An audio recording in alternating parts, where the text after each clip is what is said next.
देखिएगा, मैं डिस्कशन कर रहा था average net profit versus average operating profit पर। तो एक बार फटाफट से समराइज करते हैं चीजों को। देखिए, अगर आपको नेट प्रॉफिट दिया हुआ है, बहुत ध्यान से समझना,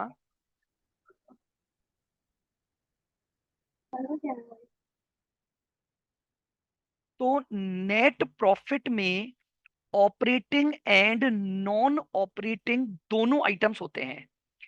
step one average adjusted profit होता है, स्टेप टू आपका एवरेज प्रॉफिट होता है। तो एवरेज दे रखा है तो यानी मैं स्टेप टू पर हूं। लेकिन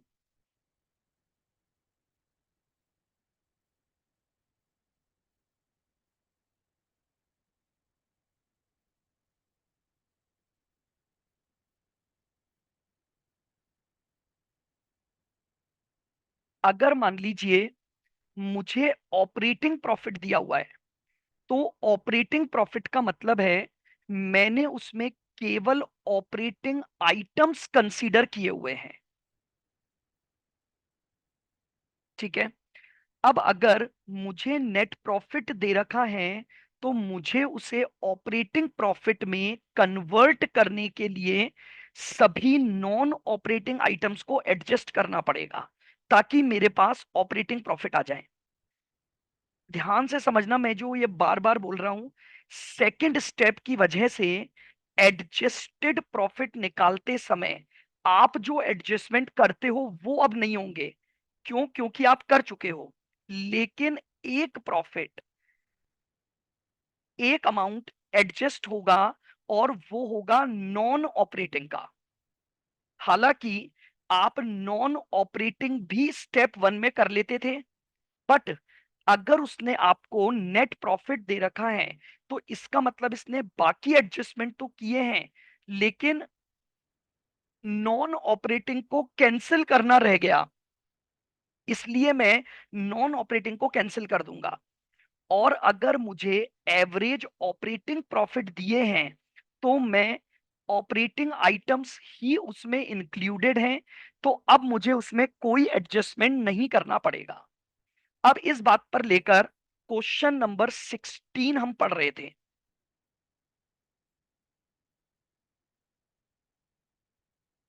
एक बार एफएमपी की कैलकुलेशन को वापस देखोगे, ध्यान से देखना। आपको क्वेश्चन में जो प्रॉफिट दिए हुए हैं, वो प्रॉफिट दे रखे हैं average profit before charging debenture interest. तो मैंने एवरेज प्रॉफिट बिफोर इंटरेस्ट को लिख दिया 450 और 310। अब डिवेंचर का इंटरेस्ट इसमें से हटा दूंगा, तो मैंने डिवेंचर इंटरेस्ट को क्या कर दिया? हटा दिया। नाउ, अब उसने बोला है जब आप गुडविल का वैल्यूशन करोगे तो दो एडजस्टमेंट आपको अभी करने हैं।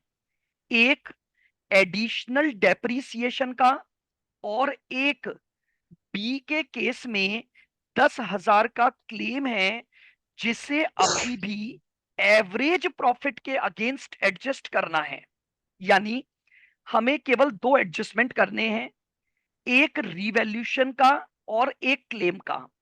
तो बी लिमिटेड में मैं जो क्लेम ओमिट कर चुका हूं, मैंने उसे एवरेज प्रॉफिट में से क्या कर दिया? लेस कर दिया। अब रिवैल्यूशन पर देखते हैं। ए लिमिटेड में असेट की वैल्यू दे रखी है 17 लाख। ए लिमिटेड में असेट की वैल्यू 17 लाख, और रीवैल्यूड अमाउंट है 21 लाख। 4 लाख का रीवैल्यूशन प्रॉफिट हुआ है। इस पर 10% मेरा एडिशनल डेप्रीसिएशन लग जाएगा 40,000।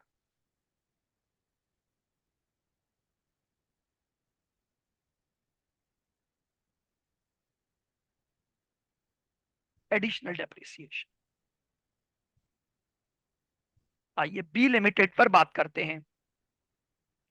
बी लिमिटेड में मुझे बुक्स में वैल्यू दी हुई है 14 लाख, रीवैल्यूशन है 12 लाख का।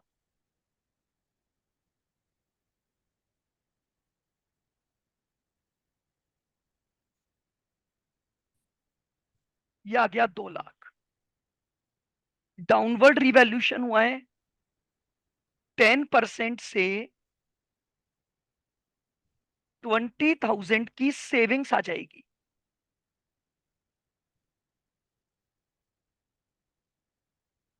20,000 की सेविंग्स आ जाएगी। तो इससे मेरे पास एफएमपी आ गया 350 और 280। एफएमपी आ गया 350 और 280। अब इसके आगे हम बढ़ते हैं आगे। अब हमें गुडविल का वैल्यूशन जो करना है वो सुपर प्रॉफिट के बेसिस पर करना है। तो अब हमें कैपिटल एम्प्लॉयड कैलकुलेट करना है। तो चलिए अब हम निकालेंगे कैपिटल एम्प्लॉयड, ए का और बी का। स्लाइड चेंज कर लेता हूं। आई,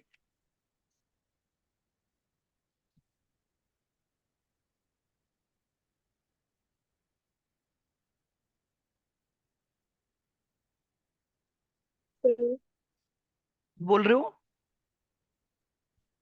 सर 29 का सोल्यूशन भी भेज देना। किसका? 29 क्वेश्चन। ठीक है। कैपिटल एम्प्लॉयड ए और capital employed B. Mic off करो भाई। आइए, सबसे पहले हमारे पास है टेंजिबल असेट्स।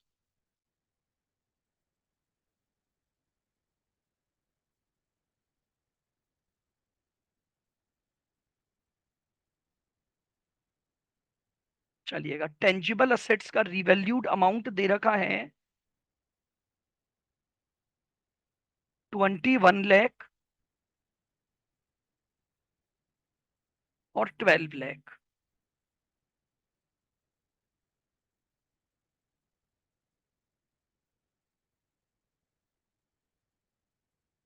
करंट असेट्स, तो करंट असेट्स दे रखी है 10 लाख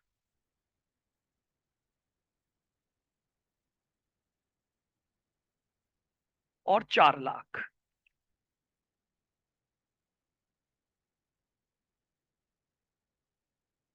तो ये हमारे पास आ गया 31 और 16।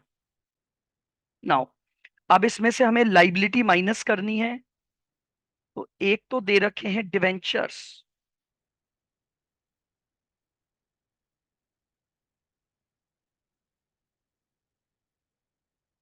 तो डिवेंचर्स की वैल्यू है 6 लाख और 4 लाख। और फिर दे रखे हैं क्रेडिटर्स।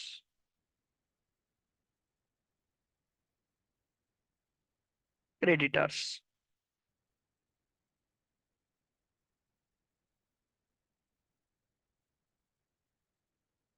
ठीक है, क्रेडिटर की वैल्यू दे रखी है आपको 3 लाख और 5 लाख।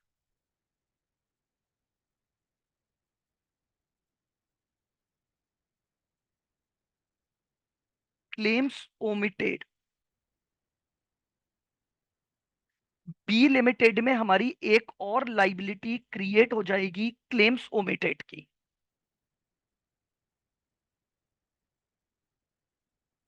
ये लीजिए, ये हमारे पास आ गया क्लोजिंग कैपिटल एम्प्लॉयड।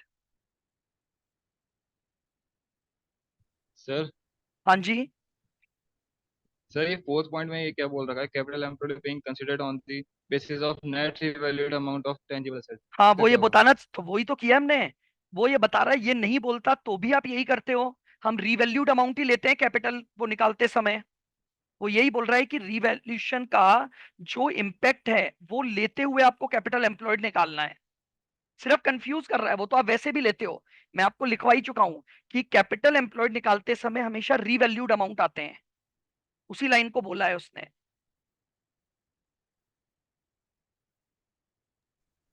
22 lakh और 6,90,000. कैपिटल एम्प्लॉयड कितना आया? 22 lakh. 22 लाख।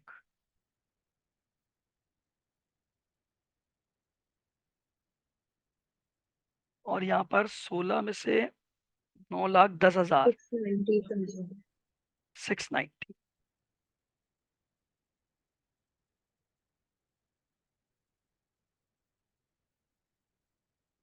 ठीक है, यहीं पर मैं एनआरआर लगाकर नॉर्मल प्रॉफिट निकाल देता हूं, क्योंकि एवरेज कैपिटल एम्प्लॉयड निकलेगा नहीं, करंट ईयर का प्रॉफिट नहीं पता मुझे। तो एनआरआर दे रखी है 15%।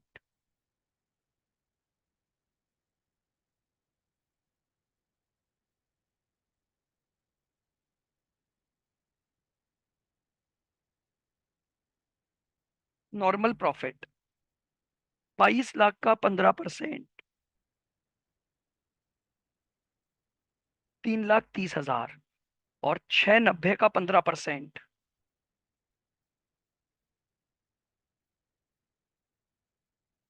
1,03,000। नाउ अब हम निकाल सकते हैं गुडविल।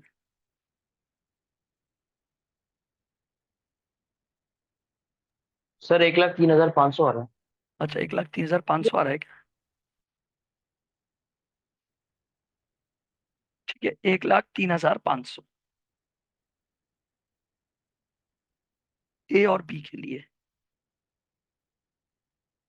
एफएमपी, एफएमपी आया था हमारा 3,50,000 और 280।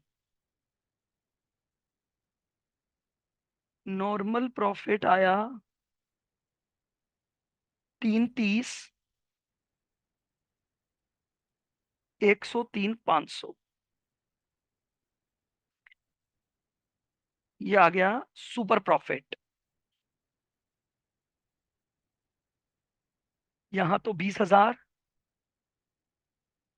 और यहाँ पर आ गया 100। 176,500. 176,500।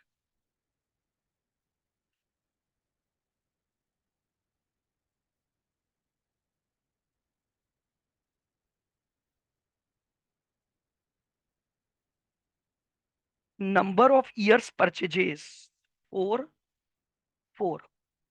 ये हमारे पास नंबर ऑफ ईयर्स परचेज दे रखा है।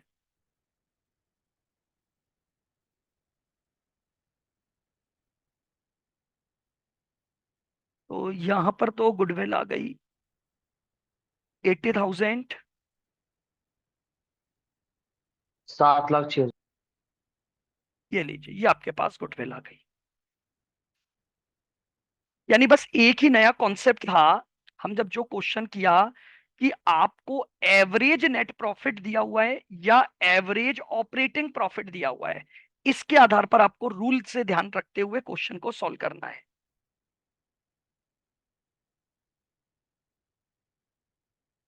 सर एक बार लास्ट वाली स्लाइड शो करने को।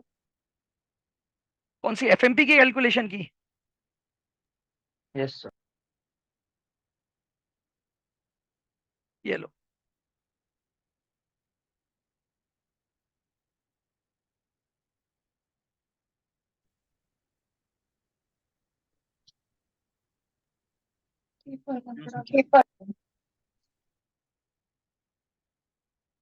हो गया। Yes, sir. यस। चलिए, अब देखिएगा, एक और सेपरेट क्वेश्चन है, उसमें भी बस एक छोटा सा बेसिक कॉन्सेप्ट है।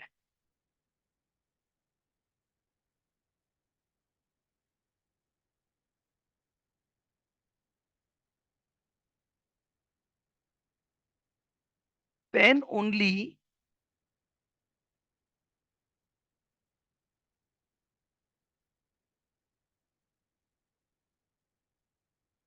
single year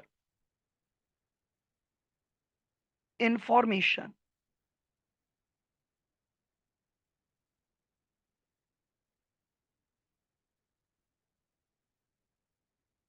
is available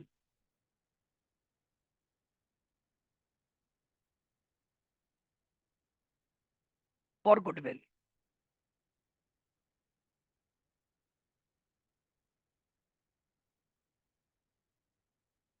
देखिए, हमने अभी तक क्या पढ़ा था? पास्ट ईयर्स एक मेथड हमने पढ़ा था, ध्यान से समझना बिल्कुल। हमने एक मेथड डिस्कस किया था, पास्ट ईयर्स मेथड।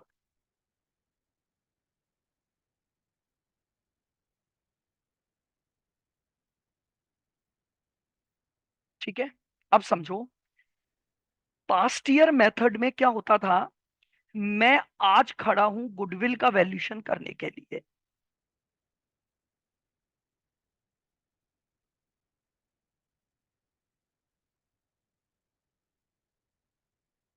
इकतीस मार्च 2024 पे आज मैं पास्ट ईयर्स मेथड को फॉलो करके क्या कर रहा हूं? गुडविल का वैल्यूएशन करना चाहता हूं। तो मैं इससे पहले के ईयर्स पे जाता हूं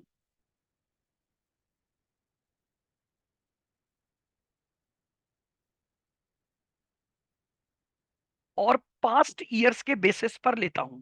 लेकिन अब मैं क्या बोल रहा हूं? मेरे पास केवल और केवल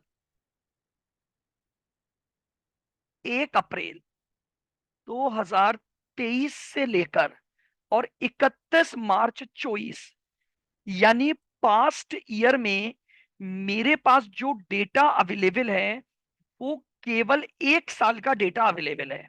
यानी पास्ट के वेरियस ईयर्स की बात नहीं कर रहा हूं, पास्ट का केवल सिंगल ईयर। यानी मैं ये बोलूं, मुझे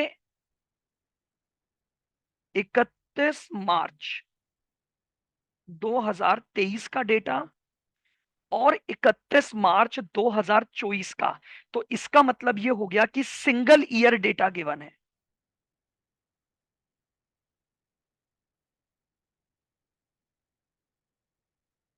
सिंगल ईयर डेटा। ठीक है, अब अगर मेरे पास सिंगल ईयर डेटा गिवन है और मुझे एफएमपी निकालना है, ध्यान से सुनना, तो पॉइंट नंबर 1 इज, मैं तरीका वही फॉलो करूंगा जैसा आप करते हो। बस अंतर क्या होगा? एवरेज निकालने की जरूरत नहीं है, क्योंकि मेरे पास सिंगल ईयर डेटा है तो उसका एवरेज कैलकुलेट नहीं होगा। यानी what does it mean? Adjusted profit निकालूंगा, उसके लिए पहले मुझे पीबीटी चाहिए होगा, current year PBT.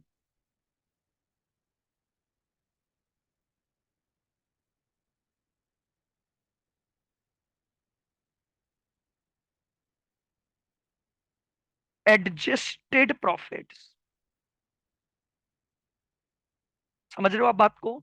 Adjusted profit निकालने हैं। सेकंड में डायरेक्ट एफएमपी पे आ जाऊंगा, एफएमपी कैलकुलेशन।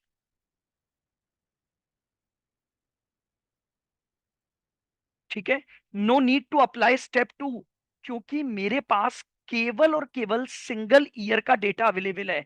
तो मेरे जितने भी एडजस्टमेंट होंगे वो एडजस्टमेंट केवल करंट ईयर में हो जाएंगे।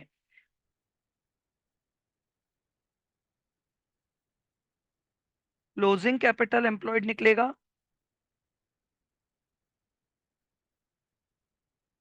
एवरेज कैपिटल एम्प्लॉयड और गुडविल, सब कुछ सेम रहेगा। बस ध्यान ये रखना है कि सिंगल ईयर एडजस्टमेंट है आपके पास। केवल और केवल पास्ट ईयर में जो करंट ईयर समाप्त हुआ है, केवल आपके पास प्रीवियस ईयर्स के बजाय उसी ईयर का डेटा गिवन है। तो अब ऐसे क्वेश्चन में हमें कैसे क्या क्या एडजस्टमेंट करने हैं, आइएगा। तो हमारे पास इसके लिए है क्वेश्चन नंबर 7, जहां हम सिंगल ईयर इंफॉर्मेशन पर काम करेंगे। सही है, लिख ले एक बार। हाँ, लिख लो आराम से, इसको हाईलाइट भी कर लेना। Single year information data.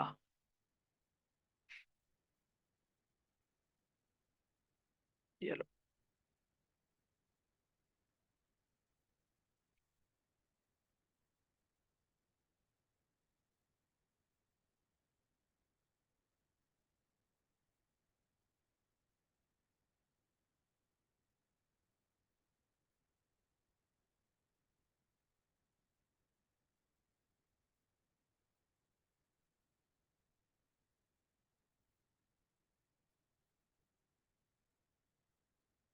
लिख लिया सबने? एक लिख लो।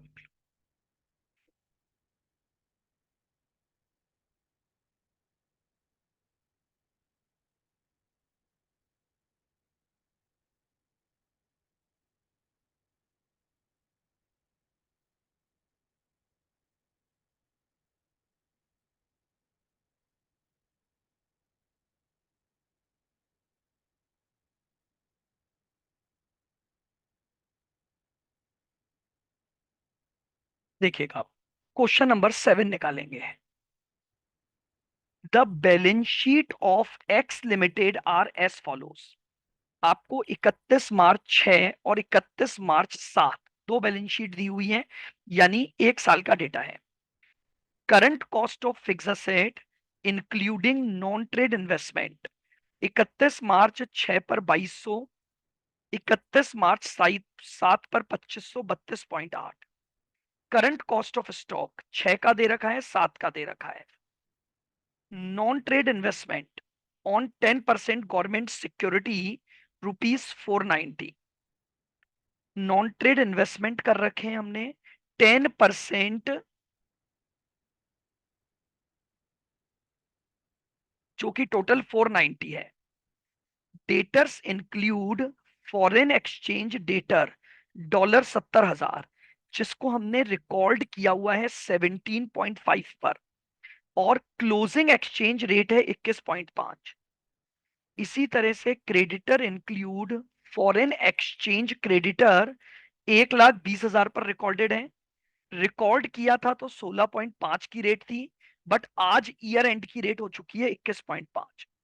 प्रॉफिट में 120 लाख की एक गवर्नमेंट सब्सिडी है जो भविष्य में नहीं मिलेगी। 247 की एक लास्ट इंस्टॉलमेंट है रिसर्च एंड डेवलपमेंट की, जो अब हमने पीएनडल से राइट ऑफ कर दी है, यानी फ्यूचर में यह खर्चा नहीं होगा। करंट ईयर 6-7 की टैक्स रेट 50% है।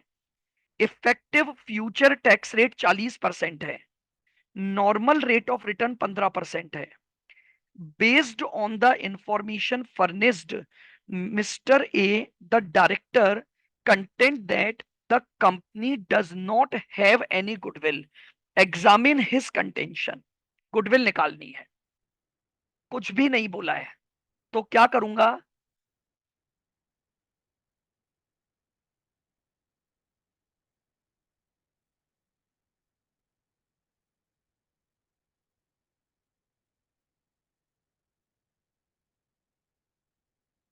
Capitalisation of super profit method apply होगा। Question silent but discount rate is not given. तो मैंने आपको ये बताया था कि ऐसी सिचुएशन में हमें कैपिटलाइजेशन ऑफ सुपर प्रॉफिट काम में लेना है। दैट मींस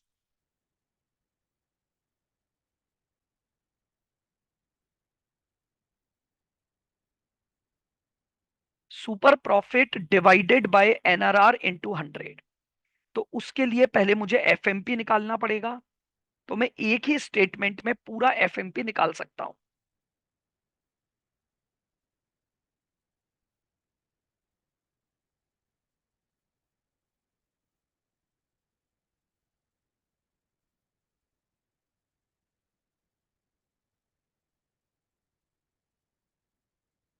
अब आप अगर क्वेश्चन को ध्यान से देखोगे तो various past years data is not available, only single year information 6-7।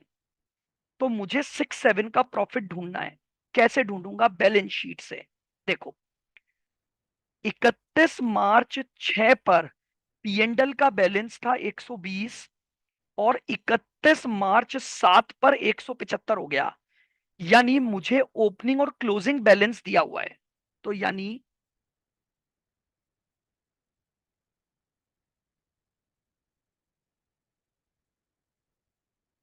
Net profit after appropriations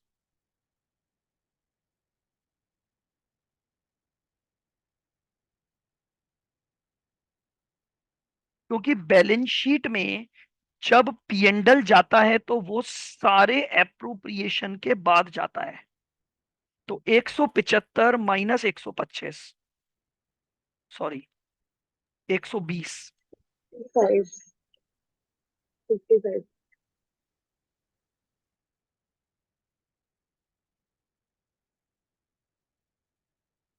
अब मुझे चेक करना है ड्यूरिंग द ईयर कौन कौन से एप्रोप्रिएशन हुए हैं।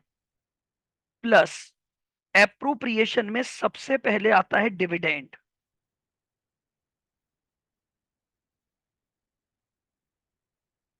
करंट ईयर का बताइए, क्या करंट ईयर में किसी भी प्रकार का डिविडेंड डिक्लेयर हुआ है, चाहे वो इंटरिम हो चाहे वो फाइनल? तो आपको प्रपोज्ड डिविडेंड दे रखा है करंट ईयर का 250। हमने करंट ईयर में जो डिविडेंड डिक्लेयर किया होगा वो करंट ईयर के पीएनडल से चार्ज हो गया होगा। प्लस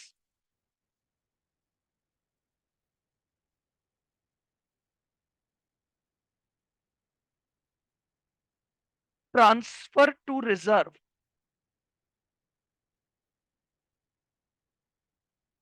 देखते हैं क्या करंट ईयर में कोई रिजर्व में ट्रांसफर हुआ है क्या। देखो अब रिजर्व का क्लोजिंग बैलेंस कितना दे रखा है आपको? 850 रिजर्व का क्लोजिंग बैलेंस 850, जबकि ओपनिंग केवल 800 था। इसका मतलब ड्यूरिंग द ईयर मैंने प्रॉफिट का एक हिस्सा यहां ट्रांसफर किया होगा।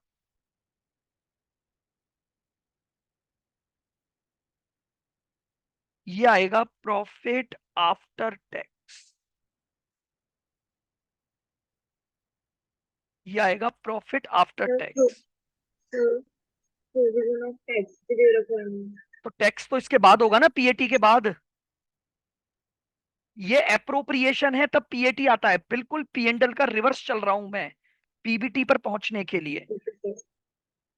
अब इसमें प्लस करेंगे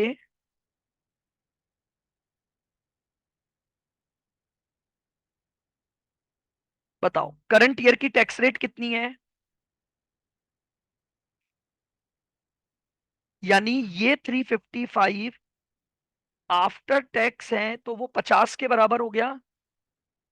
इनटू टैक्स का अमाउंट और निकाल लो, मल्टीप्लाई बाय 50। इतना ही मेरा टैक्स बन गया।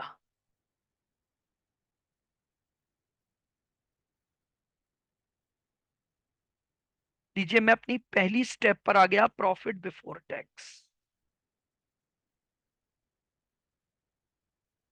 केवल एक साल का डेटा था तो मुझे प्रॉफिट ढूंढना पड़ेगा बैलेंस शीट वैल्यूज से। प्रॉफिट बिफोर टैक्स बताओ कितना आ गया ये? 710। Yes sir. चलिए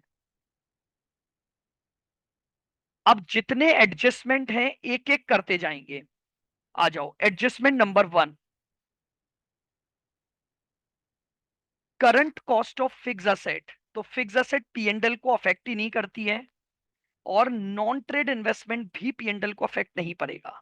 स्टॉक की वैल्यू ध्यान से सुनना, 2006 का स्टॉक 550 दे रखा है और उसकी वैल्यू है 670। मेरे एक बिजनेस में 2006 का स्टॉक अंडर वैल्यूड है, तो आज वो मेरे बिजनेस का ओपनिंग स्टॉक बनेगा। मेरा करंट ईयर है यस छह सर। सात तो इसका मतलब अगर क्लोजिंग स्टॉक अंडर वैल्यूड था तो मेरा इस साल का ओपनिंग भी अंडर वैल्यूड रहा होगा।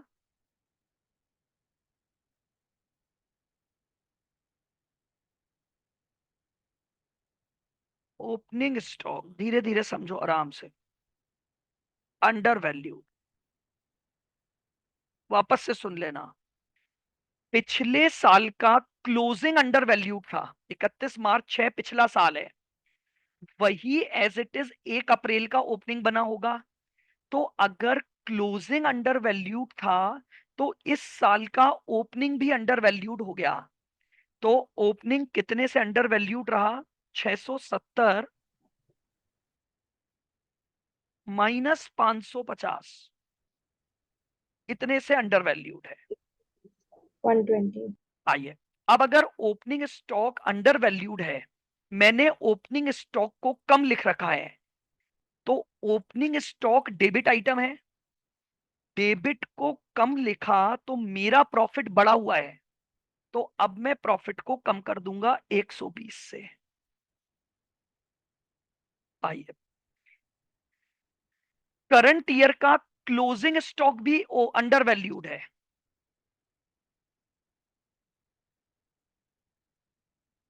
क्लोजिंग स्टॉक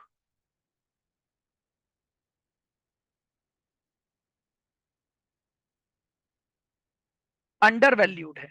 आ जाओ, क्लोजिंग स्टॉक का डेटा ढूंढते हैं। तो क्लोजिंग स्टॉक बुक्स में तो दिया हुआ है 600 और उसकी करंट वैल्यू है 750, 150 रुपए। अगर मैंने क्लोजिंग स्टॉक को अंडर वैल्यूड किया है तो मेरा प्रॉफिट कम है, तो अब बढ़ा दो 150 से। तो 150 से मैंने प्रॉफिट को बढ़ा दिया। चलो आगे बढ़ते हैं। नॉन ट्रेड इन्वेस्टमेंट किया हुआ है 490 का, जिस पर 10% की इनकम जनरेट होगी। तो नॉन ट्रेड इन्वेस्टमेंट इनकम,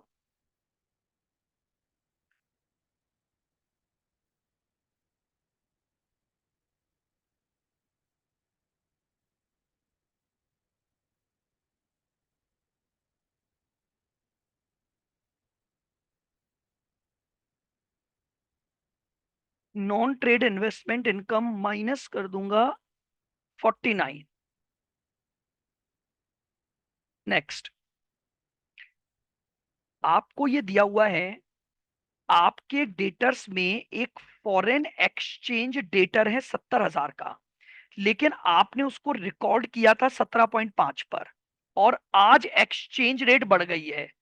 अगर एक्सचेंज रेट बढ़ी तो मुझे फायदा हो गया, क्योंकि डेटर से मुझे पैसा रिकवर होगा। Exchange gain on debtors,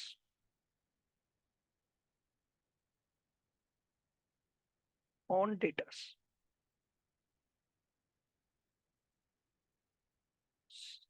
70,000 into कितने का चेंज हुआ है? 21.5 माइनस 4 17.5, rupees। तो इंटू 4 280। आ गया 280, तो 2.8।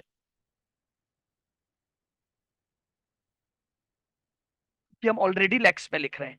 ये हमारा फायदा है, तो ये हमारे प्रॉफिट को बढ़ा देगा। क्रेडिटर जो थे उनको हमने रिकॉर्ड किया था अलग रेट पर, अब डॉलर की रेट बढ़ गई, तो हमें क्रेडिटर को ज्यादा पेमेंट करना पड़ेगा। तो यानी एक्सचेंज लॉस आ गया ऑन क्रेडिटर्स।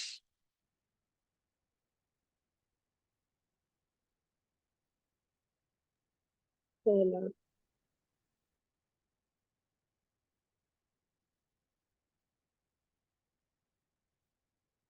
$120 इंटू कितना चेंज हुआ है? 5 का,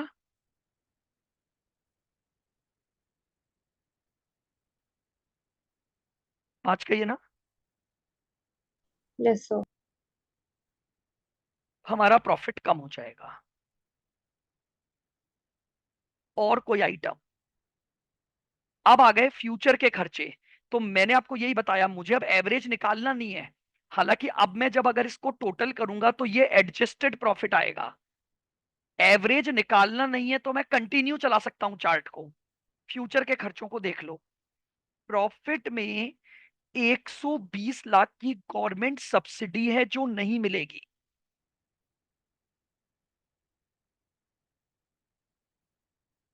गवर्नमेंट सब्सिडी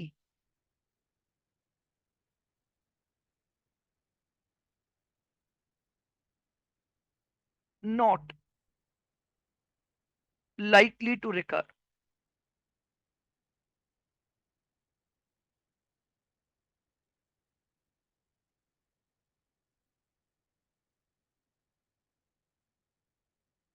कितने की गवर्नमेंट सब्सिडी है? 120। तो भविष्य के प्रॉफिट कम हो जाएंगे। नेक्स्ट, रिसर्च एंड डेवलपमेंट की लास्ट कॉस्ट इंस्टॉलमेंट है जिसको हम पीएनडल से राइट ऑफ कर रहे हैं। फ्यूचर में ये खर्चा पीएनडल में नहीं आएगा, तो फ्यूचर का मेरा जो प्रॉफिट है वो क्या होगा? बढ़ जाएगा। 1 मिनट रुक।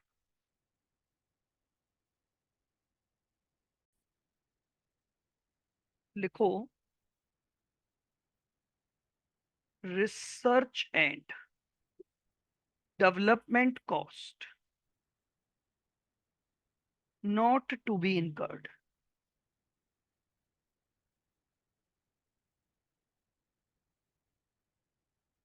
Not to be incurred 247। तो फ्यूचर में ये खर्चा नहीं होगा तो हमारे प्रॉफिट बढ़ जाएंगे। ये सारे एडजस्टमेंट हो गए। ये आ गया FMP before tax.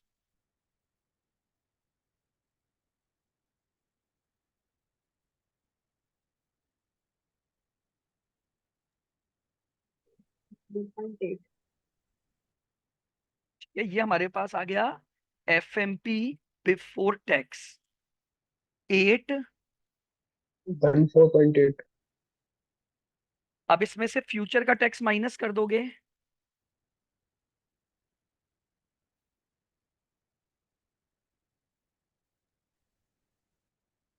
Tax at the rate 40%।